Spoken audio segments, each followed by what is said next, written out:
So I have a problem. My hands are either really hot and sweaty or cold and clammy, which I used to think was a curse. I just realized it was God's way of telling me when to masturbate.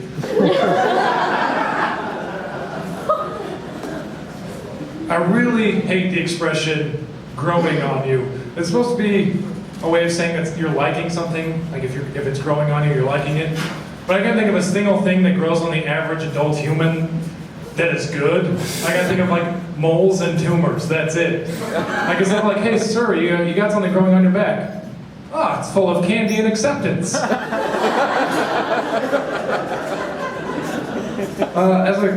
As a starting out a college student, I haven't had a lot of money, and it's made me a huge fan of one-ply toilet paper. Not only is it super cheap, but it allows me to get poop all over my fingers without feeling awkward about it.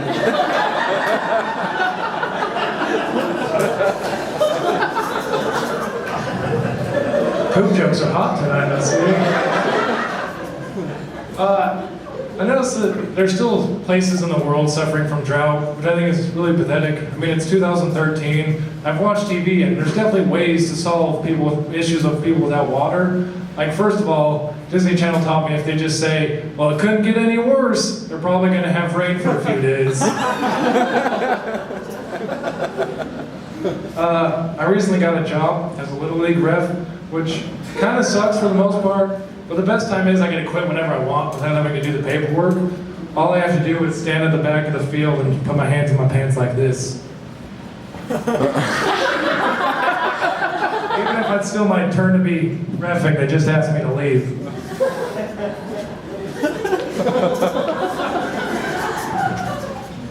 It's interesting how creepy this is. I can't think of a situation where normal guys can be doing something good with just one hand in his pants. Anyway, I think today's society is way too accepting of geodes. Am I alone on this?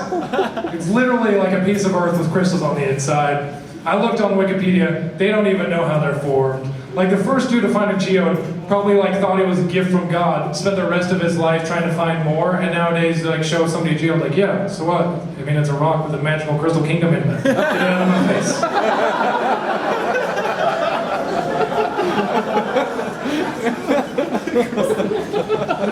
There's an expression that says, you die twice, which is once when your breath leaves your body, and once when your name's spoken for the last time. But I think you can die a third time before either of those, which is when you commit to buying a fanny pack.